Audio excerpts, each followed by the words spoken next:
आप सभी ने देखा होगा कि इस तथाकथित INDIA ऑब्लिक घमंडिया गठबंधन की घटक दल तमिलनाडु के DMK के मंत्री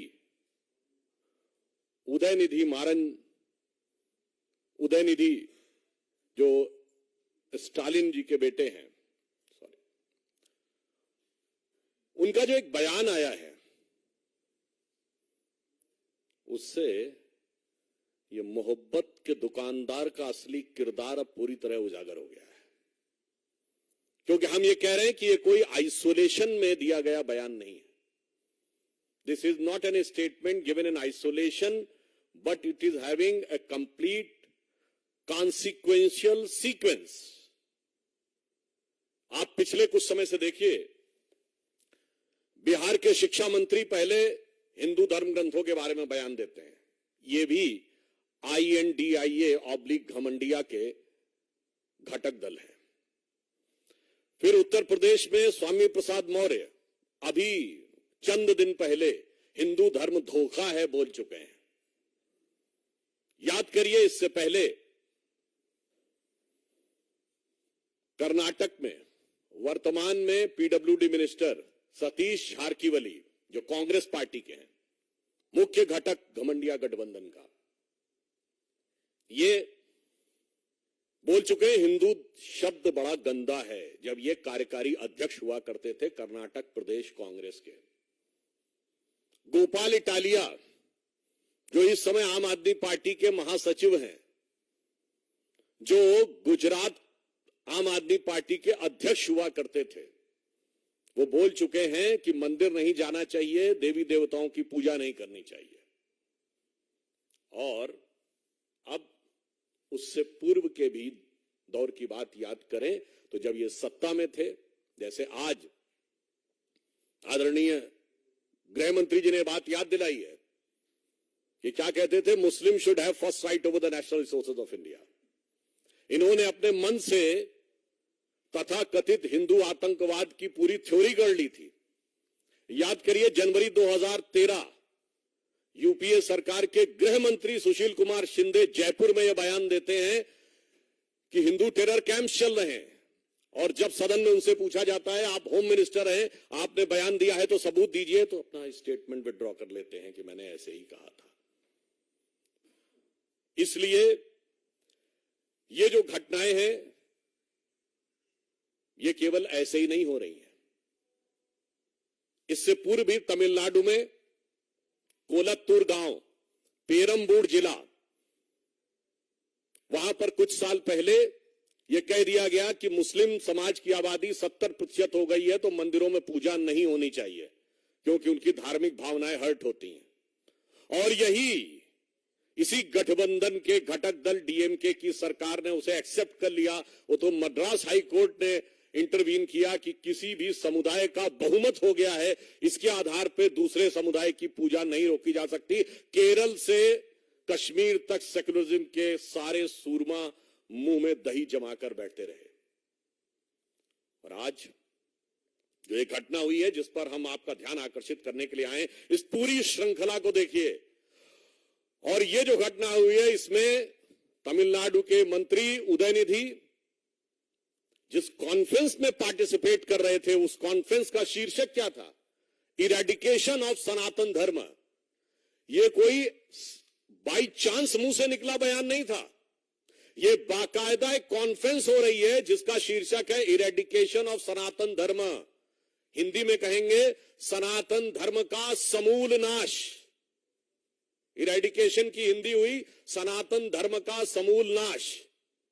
और ऐसा भी नहीं कि वो सीधे बयान दे रहे थे, आप सबने वो क्लिप देखी होगी, पढ़ रहे थे कागज से।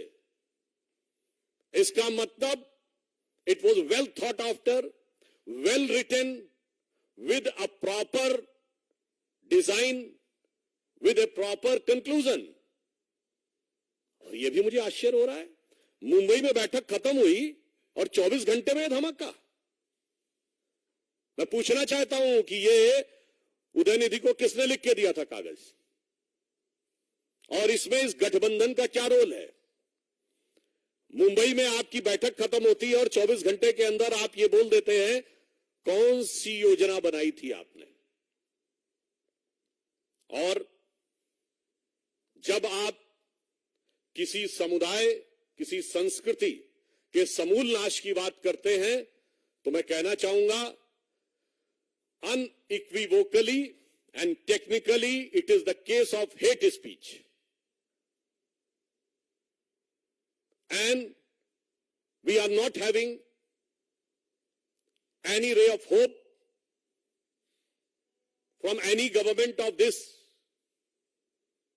INDIA/Ghamandiya Gadbandhan. So I would like to remind that the Honorable Supreme Court of India has given an observation that they will take a suo motu cognizance of any hate speech. So I hope that the Honorable Supreme Court will be keeping an eye and will be having the strict vigil and will take appropriate step on this utterly unequivocal, damaging, violence-provoking hate speech, because it is not only insult, it is saying eradication means to finish. और मैं यह भी कहना चाहता हूं कि कई बार कहा जाता है कि we want to digress the issue. I would like to remind to Mr. Rahul Gandhi that during his so-called Bharat Jodo Yatra, when he was passing through Tamil Nadu, he has taken in his yatra Mr. George Punia, who has openly said that he wears the shoes because he considered the land of Bharat Mata apavitra, and he doesn't want his feet to be touched on this holy land. ये दुकानदार का असली किरदार है। ये मोहब्बत के नाम का हो रहा वोट का असली व्यापार है। और जब डाइग्रेस द इशू की बात करते हैं तो मैं ये भी याद दिलाना चाहता हूं, ये आरोप लगाते हैं कि हम लोग हिंदुत्व की राजनीति करते हैं। मैं याद दिलाना चाहता हूं, जब हम प्रधानमंत्री श्री नरेंद्र मोदी जी के नेतृत्व में जिसके ऊपर ये आरोप लगाते हैं, आज मैं पूछना चाहता हूं इस गठबंधन से, we are having the growth rate of 7.8%, which is highest among all the major economies of the world. मैं पूछना चाहता हूं, ये तथाकथित जो कहते हैं हम विकास की बात कर रहे हैं, इनके दौरे हुकूमत में एक साल बताएं जब पूरे विश्व में सबसे ज्यादा ग्रोथ रेट भारत की हुई हो। नहीं है।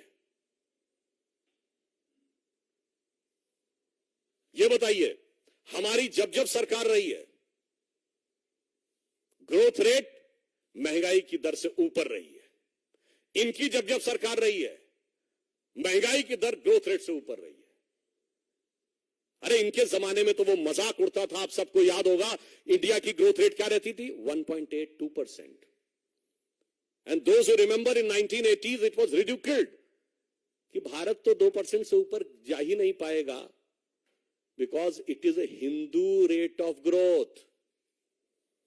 That was 2%। और ये वो तब था when they were having almighty, all powerful 2/3 majority government of Srimati Indira Gandhi's 70s 1 to 77, then another 2/3 majority government of Srimati Indira Gandhi 81 to 84, then an all-time highest majority government of Rajiv Gandhi 84 to 89, 2% growth rate. हमारी government आई है, I can say the 7.8% growth rate in the worst possible situation in the world today. एक जमाने में IMF से loan लेने के लिए ये लोग पीछे भागते थे, and in our government the IMF chief Kristalina Georgieva says that India is going to be the brightest star. जब हमारी सरकार आई है तो बिल्कुल ऑब्जेक्टिव बात कहना चाहता हूं, हमारी सरकार आने के बाद 4 करोड़ लोगों को घर मिला है, 11 करोड़ लोगों को शौचालय मिला है, हर गांव को बिजली मिली है, हर गांव को सड़क मिली है।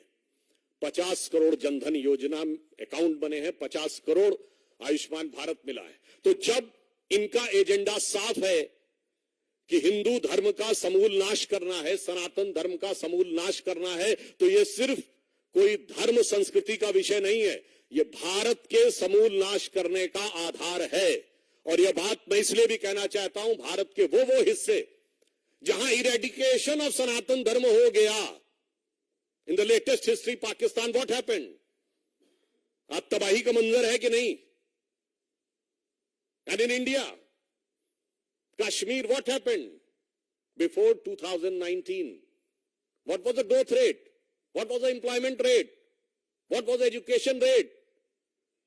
That's why I want to say with firm conviction, their real design has been exposed. And this design is nothing but to hit and demolish the basic framework of this country, which is the base of knowledge, which is the base of development, which is the base of prosperity. मैं याद दिलाना चाहता हूं, ये so called secular सरकार में इस देश में सोना गिरवी रखा गया था। Foreign exchange reserve 1991, I would like to remind, within 1 year, 2 times devolution of rupee, $1 billion, less than $1 billion of foreign exchange reserve. And it reached 100 billion in Vajpayee government, crossed 500 billion in Modi government. This is our development. और आप जिसको मुद्दे की बात कहते हैं, आपका मुद्दा सिर्फ भारत और भारतीय संस्कृति का अपमान ही नहीं करना, अब बहुत साफ हो गया है कि उसका समूल नाश करना है। तो भाई, any parameter, if they want to talk, again I would like to remind, आपके जमाने में SC/ST कमीशन एक होता था, हमने ST कमीशन अलग किया है। आपके जमाने में ओबीसी कमीशन जैसी कोई चीज ही नहीं होती थी, हमने किया है। आपके जमाने में रिजर्वेशन ही खत्म था, कश्मीर में नहीं मिलता था, कई इंस्टीट्यूशंस में नहीं मिलता था, हमने दिलवाया है। समाज के हर वर्ग का वास्तविक सम्मान हमारी सरकार में हुआ है। अब मैं ये भी एक बात कहना चाहता हूं अपने तमिल भाइयों से। I would like to urge to our Tamil brothers, those who want to say that if in Sanatan Dharma there is only thing which is divisive and discriminatory, and they are thinking that this is like a disease and virus. मैं उनको याद दिलाना चाहता हूं, if the scientist like Robert Oppenheimer sees its inspiration from Srimad Bhagavad Gita, if the scientist like Erwin Schrödinger in his book What is Life says that he is inspired by Upanishads, if the father of the rocket science, Werner von Braun, whose guru was Hermann Oberth, and he said that he uses to read Vedas for knowledge, Werner Heisenberg has said that he has got the final concept of relativity, uncertainty by discussing with Gurudev Rabindranath Tagore on the Vedantic philosophy. मेरे भाई, अगर बड़े बड़े साइंटिस्टों को इसमें knowledge नजर आ रही है और आपको सिर्फ डिवीजन नजर आ रहा है, तो वायरस आपके दिमाग में आ गया है। वायरस ये नहीं है, the virus is in your mind, and this virus is nothing but, one is a Macaulay virus of 19th century, another is a Marxist virus of 20th century. और इस अमृत काल में इस विष को निकालना होगा। मैं तमिल भाइयों से कहना चाहता हूं, you talk about the Tamil pride, and he was saying that the Sanatan is a word from Sanskrit language. I would like to say all the so-called Dravidian parties use the word Dravid. Dravid is not a Tamil word, it is a Sanskrit word, which has been misappropriated by Britishers. It is part of two words of Sanskrit. Drav means liquid, Ra means dharti. That is that part of land which is surrounded by water. And it is being used by Adi Shankaracharya. और वेदों में शुनाशेप की कथा में आता है, Adi Shankaracharya, when he came to Kashi and he has to discussion with the Vidvat Parishad, they ask, young boy, you give your introduction. Then Shankaracharya said, Adi Shankaracharya I am talking about, he said, Aham Dravid Shisho Asmi. मैं द्रविड़ शिशु हूं. All the frameworks of Vedantic philosophy emerged from this southern India, which they call the Dravid land. It is called Dravid land in the Sanskrit text.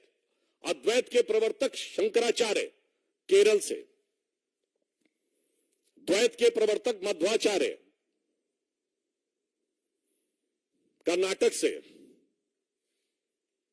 विशिष्टाद्वैत के प्रवर्तक मध्वाचार्य कर्नाटक से, द्वैत के प्रवर्तक रामानुजाचार्य तमिलनाडु से, द्वैताद्वैत के प्रवर्तक निम्बार्काचार्य आंध्र से, वेदों पर एकमात्र भाष्य लिखने वाले सायणाचार्य विजयनगर एम्पायर से, यानी आज का कर्नाटक और आंध्र। मान्यवर, क्या हिस्ट्री पढ़े हैं? ये कौन सा वायरस आपके दिमाग में घुस गया है? और मैं इसलिए ये भी कहना चाहता हूं, ये वायरस जानते कहां से घुसा है? There was a British missionary whose name was G.U. Pope, George Uglo Pope. He has first time tried to bifurcate and he used the word Tamil race.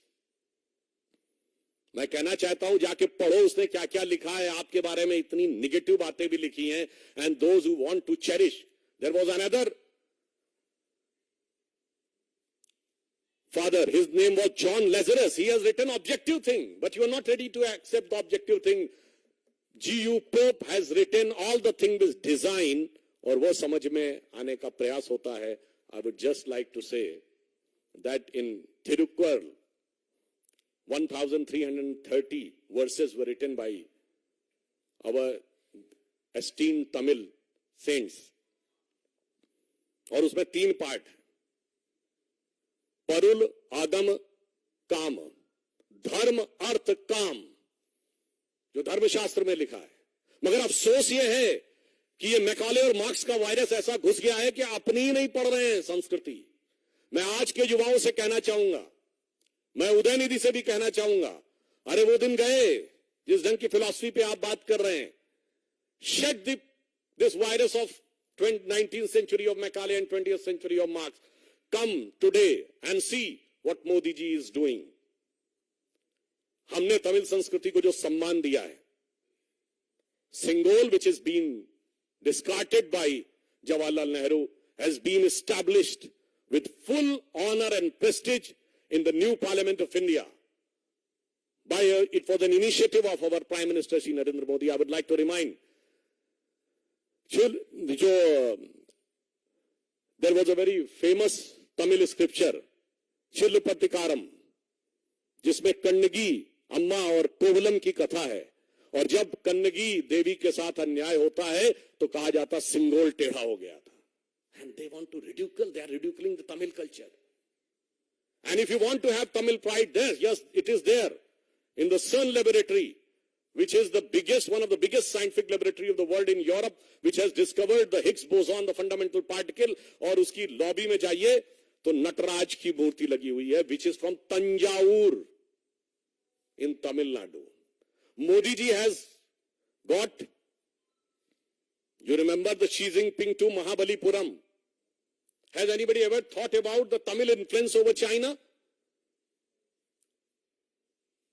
Because there was a king who converted into Buddhism with the name Bodhidharma, and then he went to China, and by the name Damo, he had become the patriarch of Jain Buddhism.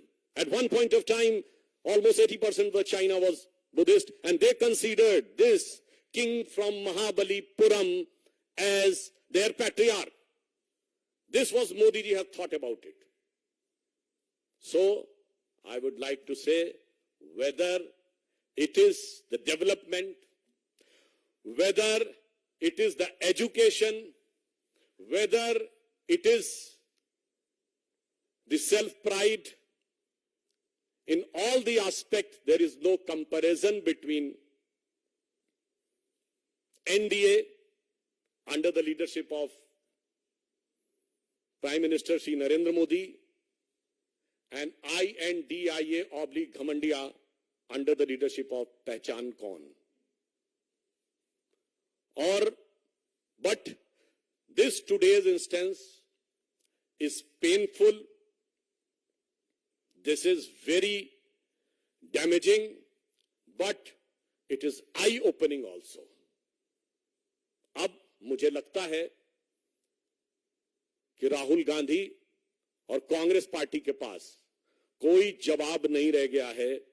उनके मुख का मुखौटा पूरी तरीके से उतर गया है।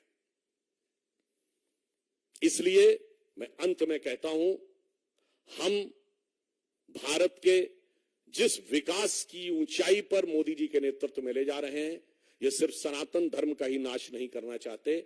They doesn't want just only to eradicate the Sanatan Dharma, they want to eradicate the entire developmental paradigm of the present government. और ये मैं इसलिए बोल रहा हूं, during our childhood, we used to hear today's Chennai, then Madras, was considered one of the most industrially developed city. आज कहां है चेन्नई? पीछे छूट गया। दिल्ली मुंबई से पीछे नहीं छूटा, गुरुग्राम से पीछे नहीं छूटा, बेंगलुरु अहमदाबाद से पीछे नहीं छूटा, हैदराबाद से पीछे छूट गया। क्यों? क्योंकि आप यही करते रहे। I remember during one of my program in Chennai, I asked the DMK spokesperson why the Microsoft has gone to Bengaluru. They said because the climate there is good, and here the climate is hot. So I want to say that you keep on keeping these type of hot climate, and the development will get evaporating from there. That's why I want to urge the Tamil people, think of the Tamil pride, which is all over the world, all over the India, one of the most prominent religious temples were there. And look at the pace of development, look at the work undertaken for the poor and downtrodden, and have a clear, categorical vision in your mind कि कौन किसके साथ खड़ा है, कौन भारत के विकास के साथ खड़ा है, कौन भारत के समूल नाश के साथ खड़ा है।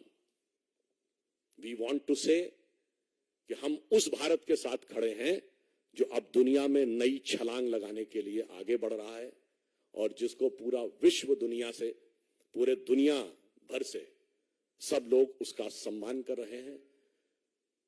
तो मैं एक पंक्ति कह के समाप्त करना चाहूंगा कि अवर विजन इज, स्वप्न देखा था कभी वो आज हर धड़कन में है, एक नया भारत बनाने का इरादा मन में है, बढ़ रहे हैं हम प्रगति की ओर उस रफ्तार से, कर रहा है विश्व भी हमको नमन उस पार से। धन्यवाद।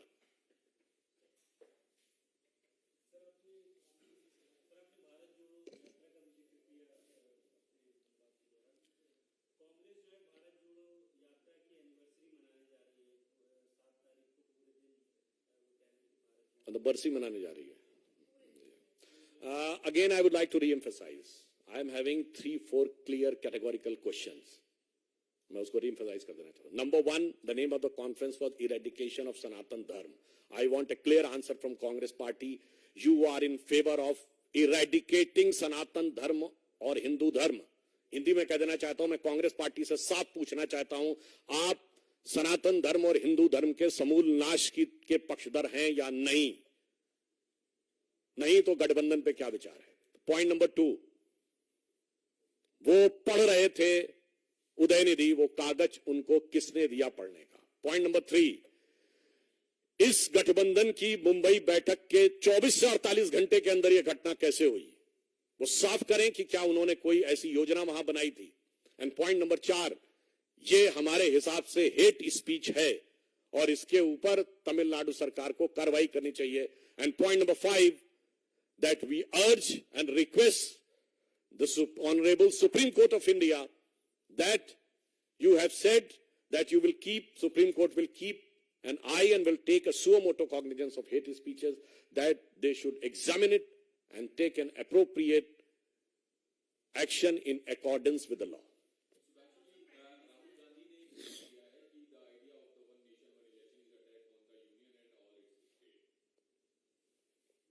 देखिए, अभी वो वन कोलिशन, वन कोऑर्डिनेशन तो कर नहीं पा रहे हैं, तो मानी हुई बात है वन आईडी वन नेशन, और वन नेशन को मानते नहीं है because they considered India is amalgamation of 22 Nations, और उन्होंने 2 नेशन थ्योरी एक्सेप्ट की थी। So they don't believe in one nation. They have no concrete design for one coalition and not having any coordination. So obviously they will talk about negative about one election.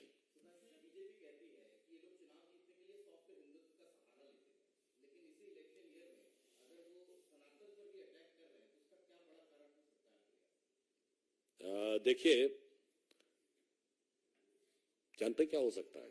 दो चीजें हो सकती हैं. Either there are certain elements which is being playing in the hand of forces who want to weaken India. और दूसरा हो सकता है कि मुखौटा जितना भी चढ़ाया, मगर एक वर्ड होता ना, कहते कहते दिल की आरजू लबों पे आ ही जाती है. तो जो आपके दिल की इच्छा होती है, वो एक कहावत कही जाती ना, पुराना गीत था, लाख छुपाओ छुप न सकेगा, राज हो कितना गहरा, दिल की बात बता देता है असली नकली चेहरा. तो जब वो हिंदुत्व की बात करते हैं, हिंदू धर्म की, वो नकली चेहरा होता है और ये असली चेहरा होता है.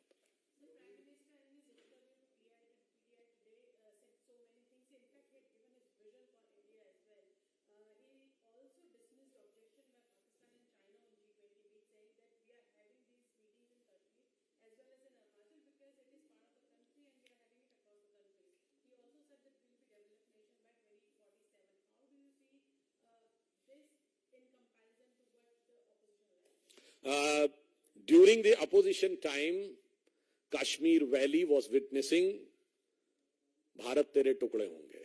Kashmir Valley was witnessing the flags of ISIS. Kashmir Valley was witnessing the flags of Pakistan. Kashmir Valley was witnessing Pakistan Zindabad. And they were unable to hoist the national flag on Lal Chowk even on 26th January and 15th of August.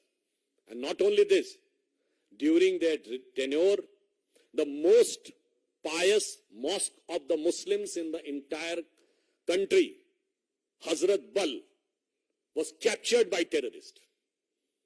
During their regime, the biggest Sufi shrine of the country, Charare Sharif, was burnt alive, destroyed.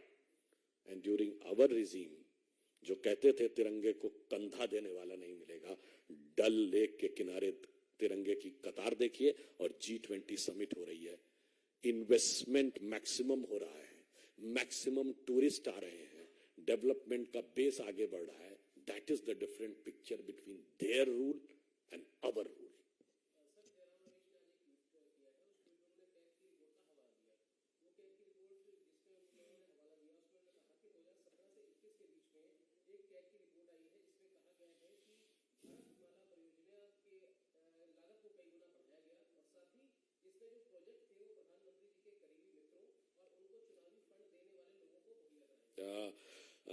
I would.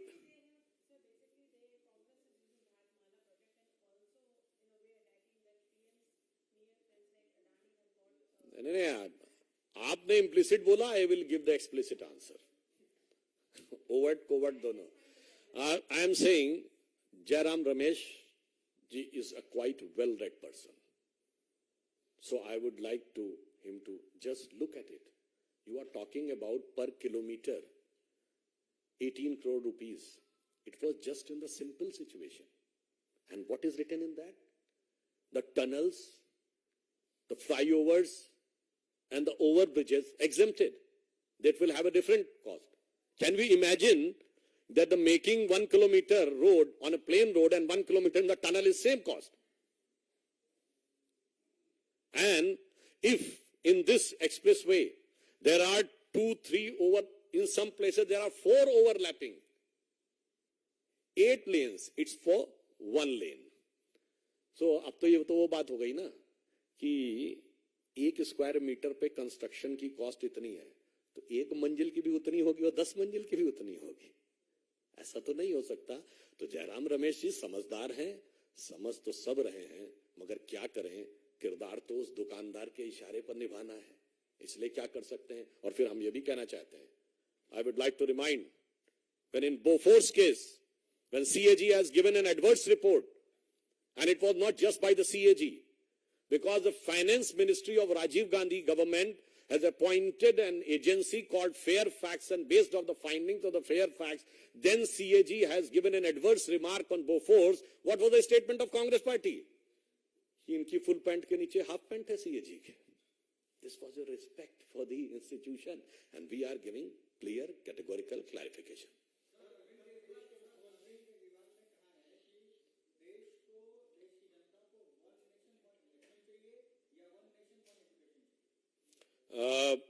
जिस education की वो बात कर रहे हैं, उस education में education minister एक बोतल के बदले दूसरी बोतल भी देता है.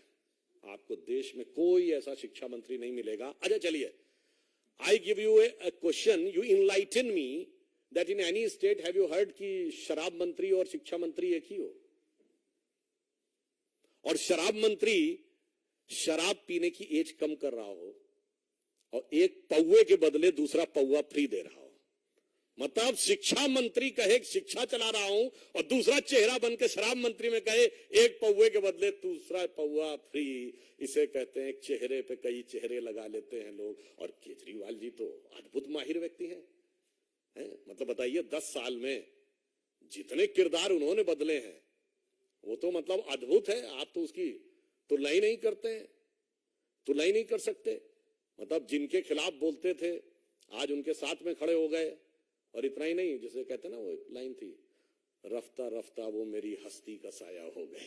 तो हाँ, आज केजरीवाल जी रफ्ता रफ्ता उन सारे लोगों की हस्ती का साया हो गए जिन्हें वो भ्रष्ट कहते थे.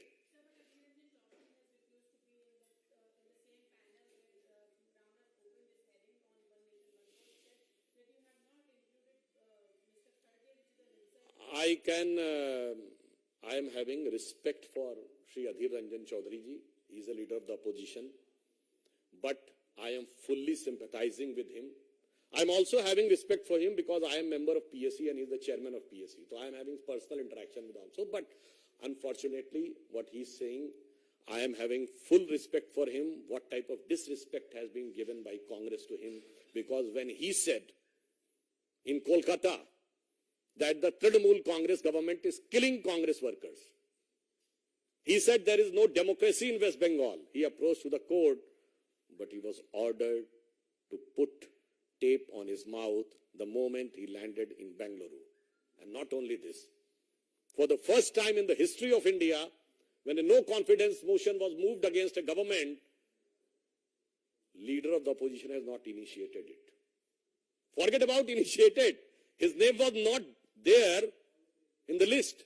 तो मुझे लगता है शायद इस दुकानदार के किरदार से अधीर रंजन जी भी अब क्या करें, शायद अपमान सहना उनके लिए सत्ता की लाचारी कही जाए या कुर्सी की बलिहारी कही जाए.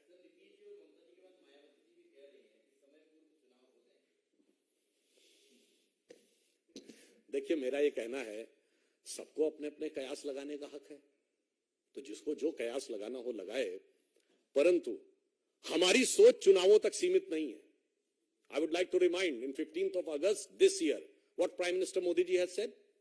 He said that in this Amrit Kal, the 25 years till 2047, जो आधार बनेगा हमारा वो 1000 साल तक भारत का आधार बनाएगा. Our thinking is not electoral.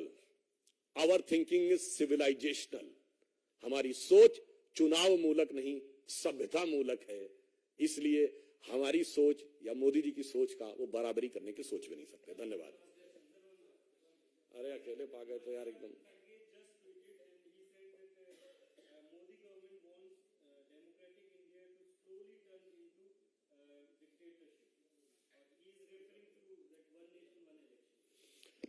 तो इसका मतलब कि जब जवाहरलाल नेहरू जी के टाइम में वन नेशन वन इलेक्शन होता था तो it was what type of rule it was.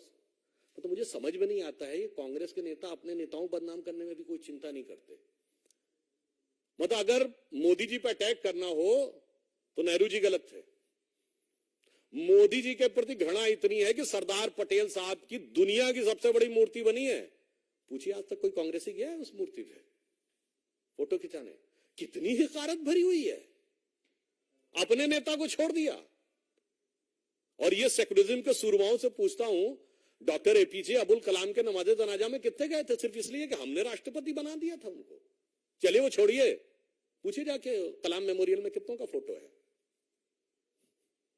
इसलिए जो आपने सवाल पूछा है, वास्तविकता सबके सामने है और कांग्रेस का यह चरित्र, वो अपने नेताओं के बारे में भी जो कहना चाहते हैं, और जहां तक मेरा यह कहने का सवाल है, अगर वो ऐसा कह रहे हैं तो अशोक गहलोत भी तो बोले थे, कहीं नहीं उनसे कह रहे हैं। अधीर रंजन चौधरी जी भी कहते, तो वो ये नेता प्रतिपक्ष राज्यसभा है खड़गे जी, तो अपने दूसरे वाले सदन के नेता प्रतिपक्ष से बात करें तो मेरे विचार से ज्यादा बेहतर होगा।